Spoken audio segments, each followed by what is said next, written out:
Hi, my name is Hannah Jane Pritchett, current U of A GIST Master Student. Welcome to the University of Arizona GIST podcast. Our hosts are Jennifer Mason and Chris Lukenbiel, and today we will be talking with Joseph Kerski, the Education Manager at ESRI. Let's get started.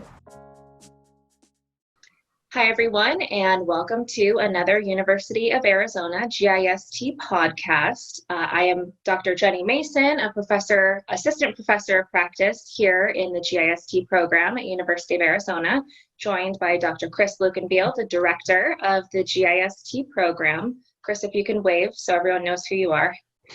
And we are interviewing today Joseph Kerski, who is the education manager at ESRI. Joseph, thank you for joining us. Oh, much appreciated. I'm a big fan of the University of Arizona. We're happy to hear and happy to partner with you on various things. And for everyone who doesn't know, could you tell us kind of about what education manager is and a little bit about your background in ESRI? Sure, absolutely. Well, ESRI is Environmental Systems Research Institute, which I think many people know, and we are all about doing all that we can to help people make smarter decisions for their communities, their regions, their states, their province, their country, their world. That is our goal. And we believe that geospatial technology is a really important and key tool now more than ever to make those smart decisions. And a subset of our organization is our education team.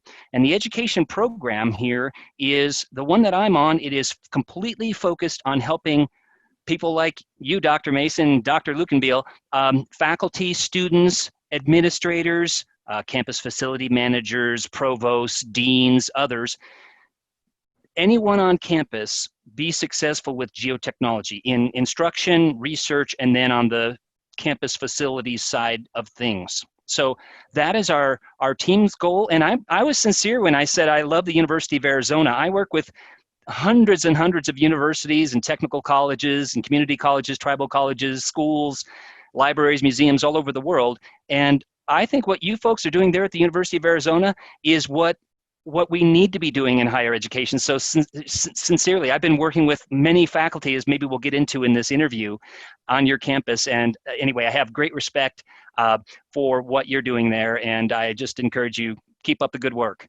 So Joseph, I have kind of a more specific question with, and I know that ESRI has for a long time been doing work in geographic education and supporting the higher education as well as K through 12 community, as well as yourself with the National Council for Geographic Education being a past president now.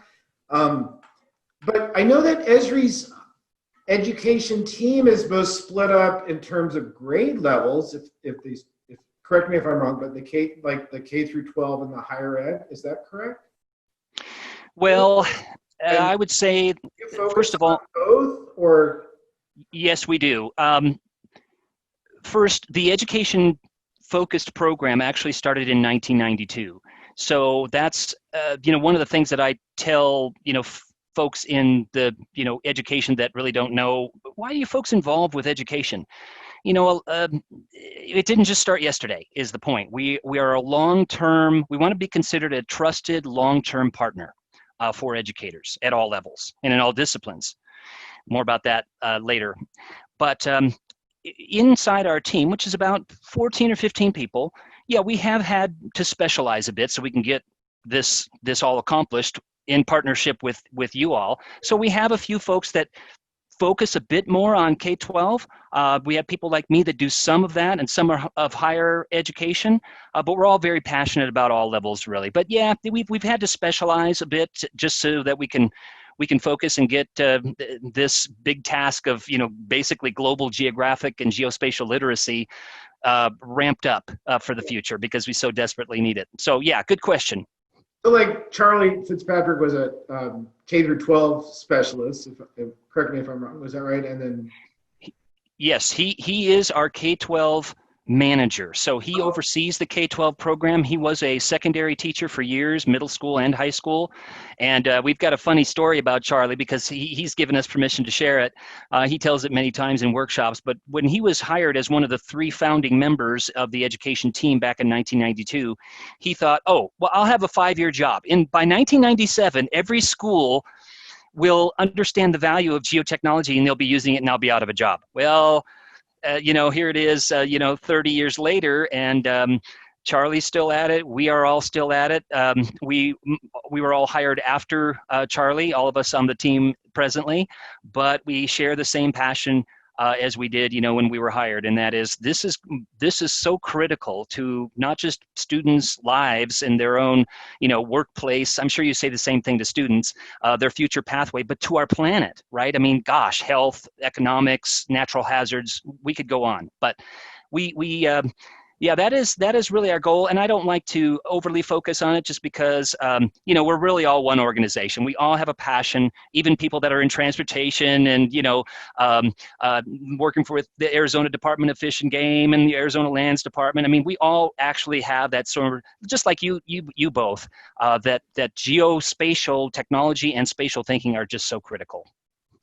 But so like if other teachers or universities hear our podcast and are interested in speaking with the education team, I know that like for the University of Arizona, we have a liaison that we contact, Mark Stewart. Is the education team split up with the ESRI's regions, or can they just go to you directly, or we're not really split up in regions. In fact, we really have a global focus. So we have gone to numerous countries working with universities and schools. We also we do that work in conjunction with our international distributors and of course international universities. So it's not just us doing it. We can't do it alone. We don't want to do it alone. But we have a global focus, and sure, if people know us, we respond to numerous inquiries a day. But we also have basically an inbox for an email address for higher education and for K-12 education, primary and secondary education. So, we definitely are available to not just provide advice and consultation and that sort of thing, but we learn. We're educators too, so it goes both ways. We actively seek, conversation with the community because that's how we learn with what people are struggling with in terms of ramping up their own geospatial technology knowledge and what data to use, how to structure their courses, and from the student side of things, what courses should I take, how should I, chart my pathway forward, and all of that sort of thing. So it's definitely a dialogue, and we're happy to be a part of the community, and we're very honored to be so. Joseph, for your education team, I'm curious if there's training for like different areas or applications or scenarios. And I'm thinking specifically, so obviously we could use one tool for many different fields, but do some of you specialize, for instance, in light of COVID, public health or epidemiology, if you have to go do training in that area, or is it more of a general training? I'm just curious on, I guess, that focus of the team too. Yeah, good questions. I love working with you folks. You folks are great. Anyway, thanks for all the great, insightful questions.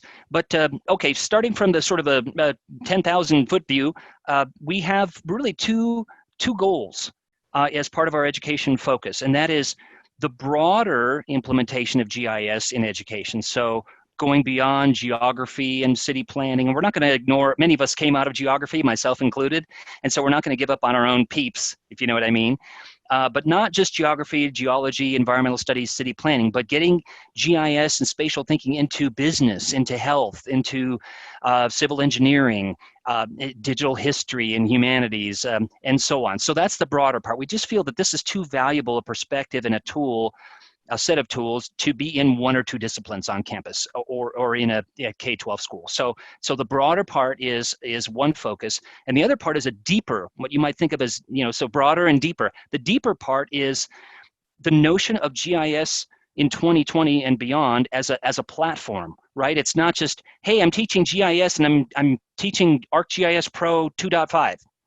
Okay, that's definitely a worthwhile set of tools to get students into, but Are you doing anything with coding? Are they going out in the field and using some field apps? Are they building web mapping applications? Are they doing some spatial analysis? Are they using a variety of, to your point, Dr. Mason, a variety of different tools? More about that in a minute. But that's the deeper part. The notion of empowering students with thinking about GIS as a platform that they can build things on and collaborate and share. That to me is another one of our, two goals, or two long-term goals for sure, but then circling more specifically onto your point, sure, just like the your university faculty, we've had to specialize. We can't all be ArcGIS urban experts. So we've got a few people that are, they focus on urban. We've got a few folks that focus, myself and a couple other people, on like business analyst web and the business related tools. We're all, since, ArcGIS Pro, ArcGIS Online is sort of a pervasive sort of a thing that can go into lots of different disciplines. We all focus on those tools, but we're not solutions engineers, with the exception of a couple of us on the team. We're more of a thought leadership kind of a group, and so we're really about promoting the whys of where, and we've got some technical knowledge, sure, but there are many people at ESRI and at your university that have far more technical knowledge than I do. I'll just speak for myself. And so when I get stuck in a certain thing that I want to, like you were saying, Dr. Mason, teach a workshop on, I'll consult with people. And then if it's truly outside my really kind of wheelhouse, I'll say, I'm not the best person to teach that, because I definitely know my own limitations. And so, I'll focus on the things that I know well and can teach, but it's not really a technical.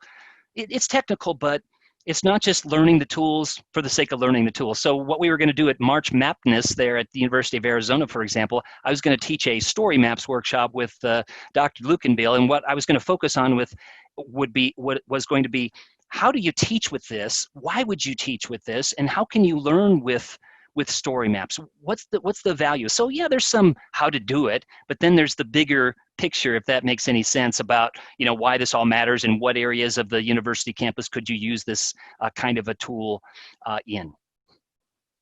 So Joseph, on ESRI has endless amounts of educational resources online, as well as I know your group had been more than willing to come to many of the campuses I've been at, as well as meeting.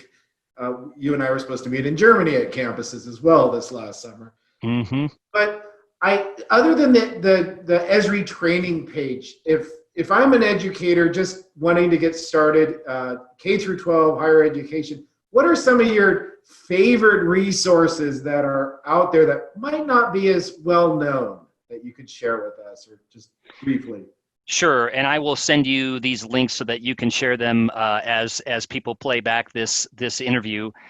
I would say that one of my, what I would call maybe a hidden gem, it's definitely public facing, but I think because there's just so much volume as you're getting at, and that's maybe I should start there, because remember, some of us who started in geospatial technology way back in the the time that the dinosaurs were roaming on this landscape here, maybe not long after that, but anyway, at one point there was, with some variation, there was kind of one way to learn GIS. You would learn editing, and then you would do some data work, and then you would do some spatial analysis, and there was kind of like one pathway with a certain small set of manuals and a couple of textbooks, really. And the NCGIA core curriculum materials, and there's a fairly small body of teaching resources.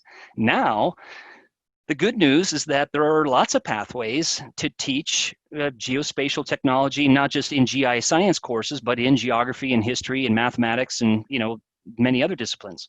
So there's not one pathway, and that's good, because people have a lot of flexibility now. Students have a lot of flexibility, faculty have a lot of flexibility, and deans and others are designing whole programs and courses.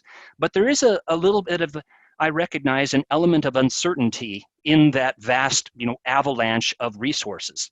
So, for example, I get regular inquiries. Hey, Joseph, I've been assigned to teach Digital Earth 101. What do I do? Well, how do I start? Or GIS 101, or, you know what I mean? Something like that. And, well, what do you want to accomplish, right? What are your course goals? What are your objectives? And then how do we structure, advice on tools, data, approaches to meet your objectives? So, for example, there's nothing to prevent. I think it's important to get students excited about spatial thinking and analysis, and getting them beyond the notion of maps as reference documents, like, where is Arizona? Where is Pima County? Where is Yemen? You know what I mean? It's not just the where, as you know, it's the whys of where, and the spatial patterns, relationships, and trends that we can dig out through geographic-based studies. Anyway, so I think one of the things that we need to do is to get students excited about mapping and analysis, and get them beyond the notion of maps as reference documents to viewing maps as analytical tools that they will be able to use to understand, again, their communities, their regions, their world. And so I would say that, and I've actually tested this out and done this, as I know many of your colleagues have done as well, but getting the students out there, hey, you could do it in these times of teaching online as well. Go out into your community and collect data on a topic of interest to you, and fill out this survey 1, 2, 3. And then, maybe the instructor has created a survey, and then the students see their results on the map, and then they maybe do a little bit of light classification, symbology. So they're starting to get into the power of mapping and geospatial cloud-based web technology. But then in weeks, maybe 2 or 3, they design their own survey. It's pretty easy to do these days with things like Quick Capture and Survey 1, 2, 3. So that's just one, opportunity that has evolved in the last few years, right? You never could do that before because we didn't have those tools. So you would have to teach, geodatabases, and I'm not saying that all that, core stuff, projections and things like that aren't important. I think they are. But there are ways to get it in there later on. I think first we need to get them, wow, this is really cool stuff, and I want to continue my own, and I'm going to do this even outside of what my professor's asking me to do. There's other resources that I can tap into on my own. Okay, maybe not everybody's going to get as excited as we three will be, but at least encourage them that, in your future job as a marketing professional or a communications person, you're going to be using some of these tools. Maybe not all of them, but some of them. And so, yeah, there's a lot of choices.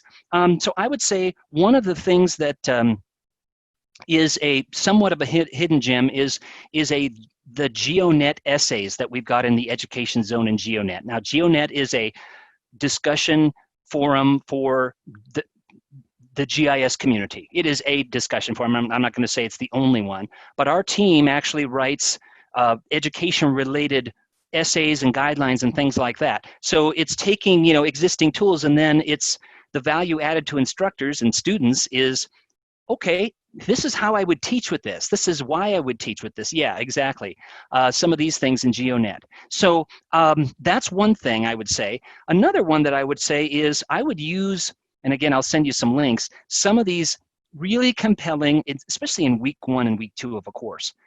The Living Atlas of the World Water Balance app, the Wayback Imagery app, where you're looking at changes over space and time in Tucson or coastal erosion in England, or agriculture in Saudi Arabia, or anything else that you want, retreating glaciers.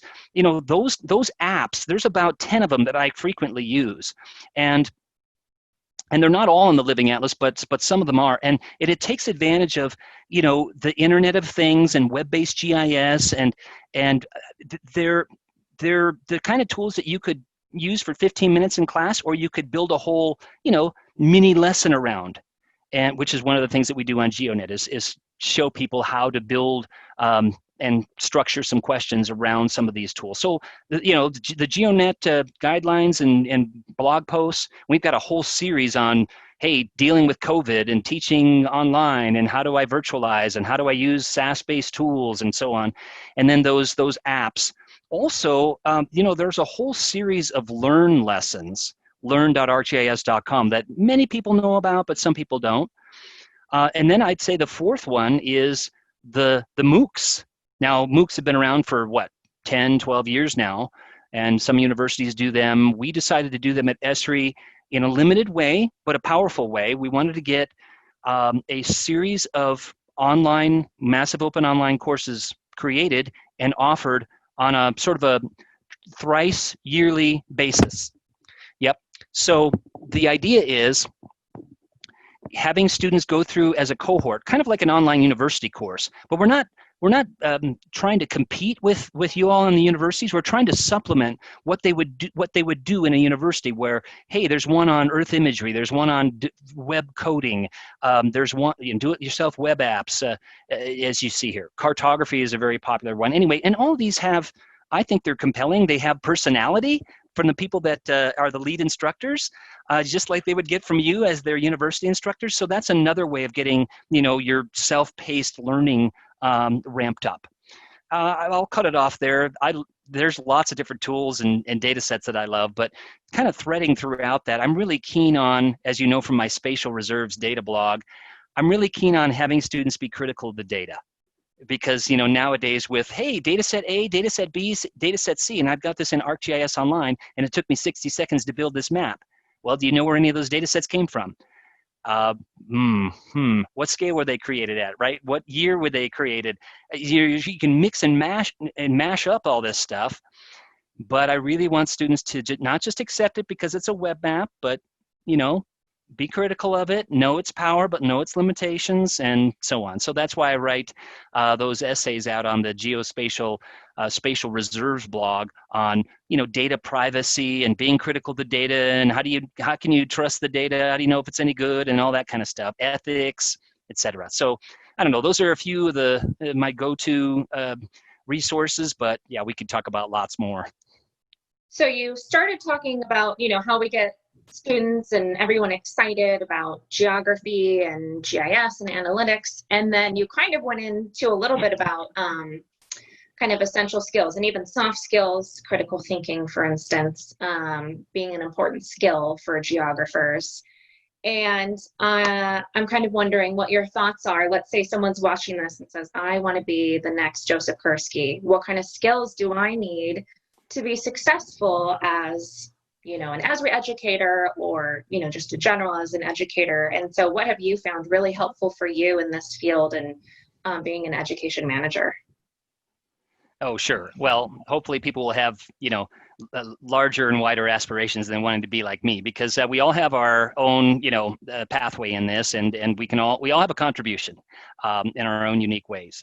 So, I would say that's one thing, is actually embracing what you've done and bring it to bear in your future workplace. That's probably something you say to students as well, but I just think a lot of times students, and I used to hire people at the Census Bureau in the geography program, and so I think this is pervasive. People tend to sort of discount, I was just working in retail, and now I want to be a researcher. Well, what did you do in retail? You had to manage a project, you had to manage it, you had a budget, you had, there's lots of things that you were organized. I mean, there's lots of things that you can, bring to bear and highlight and celebrate, and don't just put that down because it was maybe in a completely different field.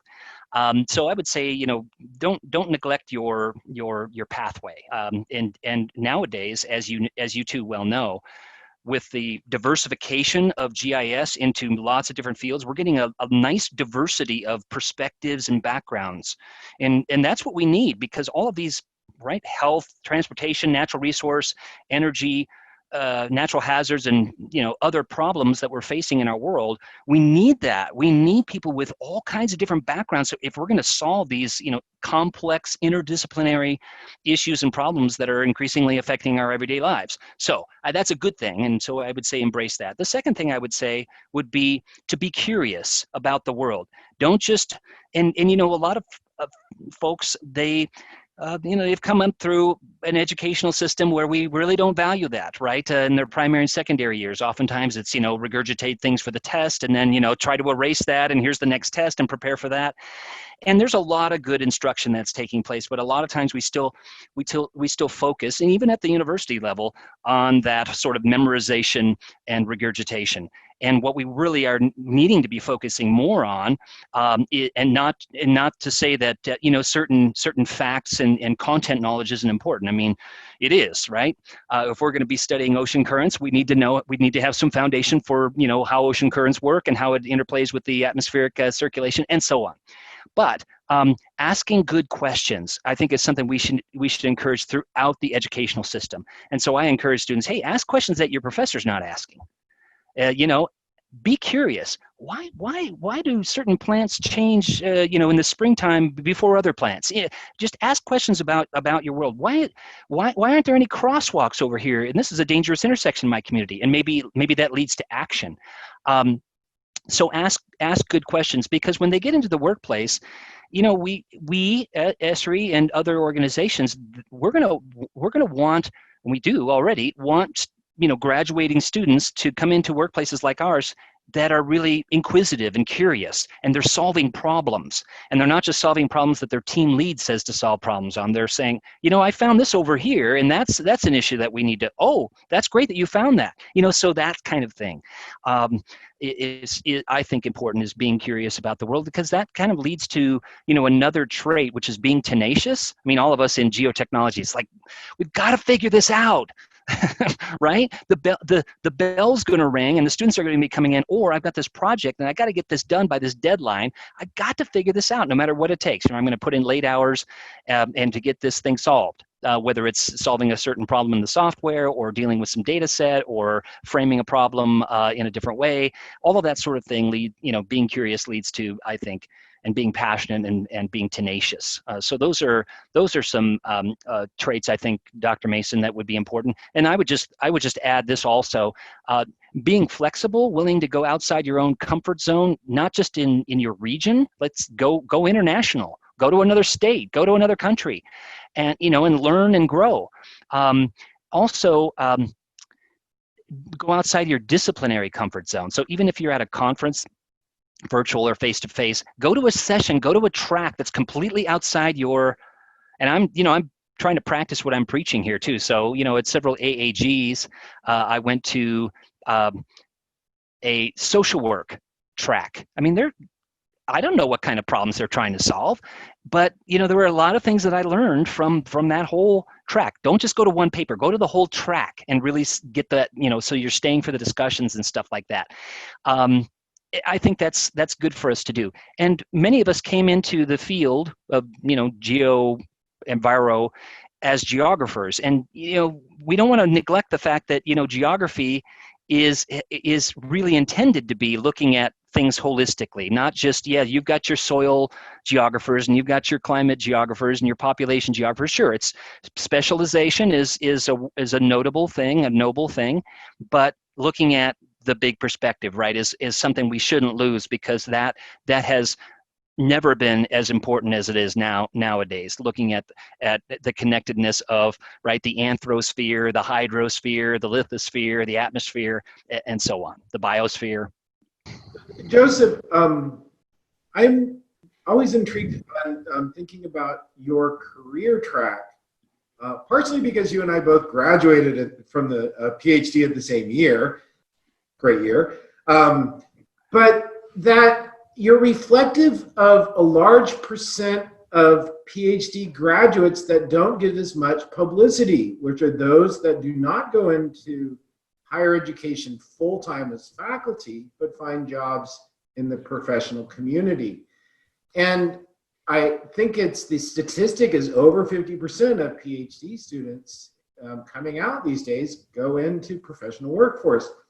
And I guess I was curious on your comments or your thoughts about that, in terms of how it's worked out for you, and like how other people could consider career pathways outside of academia and feel that you can make positive contributions. Because I do know that you've continued your research. I read a lot of your published academic papers as well as your blogs. And that you and I are academic colleagues at conferences as well too, as well as in the professional community. So I think you're a great example of that sort of crossover synergy between professional and academic communities. Maybe you could comment a little about your personal experience of that career path. Oh, well, thank you for the kind words there, Dr. L. Much appreciated. I would say two main things. First of all, I read an article from Mary Lynn Bird, who you might remember wrote for UBEAK for the American Geographical Society for many years. And she wrote a column. This was the first time I'd ever read anything like this, called Hidden Geographers. This was like 1993, right when the thing was going online. But anyway, she talked about, there's a geographer at Smucker's, the jams and jellies. There's geographers at United Airlines. There's geographers at, in your city and county government. And that was really intriguing to me. And, we've had numerous things since then. I write this column called Geo Inspirations, just FYI for the listeners of this, where I try to feature every quarter, it comes out about 4 or 5 times a year, people that, they're not out there in social media. You might not know about them, but look, they've got a really intriguing job at the Trust for Public Lands or the Vermont State Climatologist or and so on. Lots of different diversities of fields, and many of them, not all of them, but many of them actually came out of geo-environmental backgrounds. And many of them, as you're pointing out here, have advanced degrees of various kinds. We've got lots of those folks at ESRI for sure, and there are lots of those kinds of folks in other, non-higher education settings. In my particular case, I love keeping in very close collaboration with higher ed. And so for me, keeping up my research and publications is important, and I'm then thankful to be in an organization where that's supported, not just from me, but Dawn Wright and Aileen Buckley, cartographer, and other people here. They keep their publications and their research active. Now, for me, I got to be careful not to make that wedge of my overall work not too big, because I've got a lot of other things, and we can't do whatever we want here, just like you can't do whatever you want at the university. We have an employee work plan, and we've got goals, team goals, and organization goals we have to meet. So we can't just do whatever we want. We're not private, individual consultants, but yet they're very supportive of our active research, and that also helps in my ESRI work, because it goes hand in hand. So if I'm asked to be on a board of, advisory board on a NSF project or something like that, I'm not viewed as just someone who works for, a vendor, a software vendor. I'm actually part of the community. And so that's partly why I have remained active in that. Another reason is I do love it, and I want to keep the needle nudged forward. In my particular case, it's on geography education, GIS education research, which is, as you and I have talked about, Chris, sorely needed in our world. There's not that many active researchers in that area. So anyway, the point is, I appreciate the words, and I would encourage others that, there's lots of good pathways, and there's lots of good pathways in academia too. And many people that I know, and Dr. Mason, you and Chris know as well, that are in universities, but they're not actually focused on instruction. They may be a full-time research professor, or they're a dean or something else. So I mentioned before we started recording this that I'm working with several amazing professors at your university that are really excited about geospatial technology. And some of them are in the School of Education. So that's really exciting to me, because they're crossing boundaries. We're working with tribal colleges, primary and secondary students. They're working with pre-service educators that are just about ready to be full-time instructors. And anyway, lots of interest in your campus and elsewhere on geospatial technology. So I'm just thrilled to be a part of it. It's a real honor to do that. And again, I was just encourage students listening to this that, do your research, find an organization that fits your personal ethos as much as possible. Unless you're in business for yourself, you've got to, the goal of the organization is more important than your own personal goals, right? So sometimes people apply to, our organization saying, I want to learn more GIS. Okay, we all want to learn more GIS. What's not to love, right? But what are you going to bring to the organization, right? You've got to have that organization set of goals. So again, doing your research is really important, not just at our organization, but in any. Do your homework, make sure that it's something that you can actually contribute to and that you want to contribute to. You're going to be motivated even beyond, hey, this is, okay, you've already put in your X number of hours, your 8 hours, let's say, today, but you're working on a project, and you're going to keep working on a project until you get it done because you're motivated to do it. You're motivated beyond someone saying, you need to do this, because you really care about it. And so I would just encourage people to try to find an organization that fits your own, as much as possible, your own personal way of thinking about the world, and your own. And there's lots of good, government agencies, private. I used to work for the USGS, and I love the history of that organization. John Wesley Powell and Dr. King and others that were founding sort of people in that organization. The whole exploration and scientific gathering and respect for Native people and all that other stuff. So yeah, I feel proud to be in the organizations like that, NOAA, Census, and here at ESRI. Joseph, I have one last question from me, because I know we're starting to run out of time. We talked a lot today, or I guess you talked a lot today, especially about more like soft skills, but I could imagine, we might have, say, a prospective student coming into the program and thinking, I want to go out into the professional field. How do I beef up my resume? I can't just say on my resume, I'm a critical thinker. You also have to list some of your skills too. Are there some skills or areas where maybe it's where GIS is heading, or that you think are really essential if you don't really know what you want to do other than, I want to go into the professional field, that you would recommend students focus on to be able to beef up their resume or whatever? Yes, and sorry for the avalanche of words here.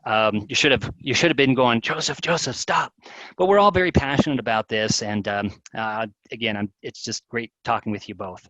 I would say a few things. First of all, with the advent of GIS to the cloud, that is such a paradigm shift for GIS. Yes, it was great to have Office 365, and it was great to have your docs, your Google Docs, and your OneDrive, so you can share things and edit simultaneously and all that sort of thing.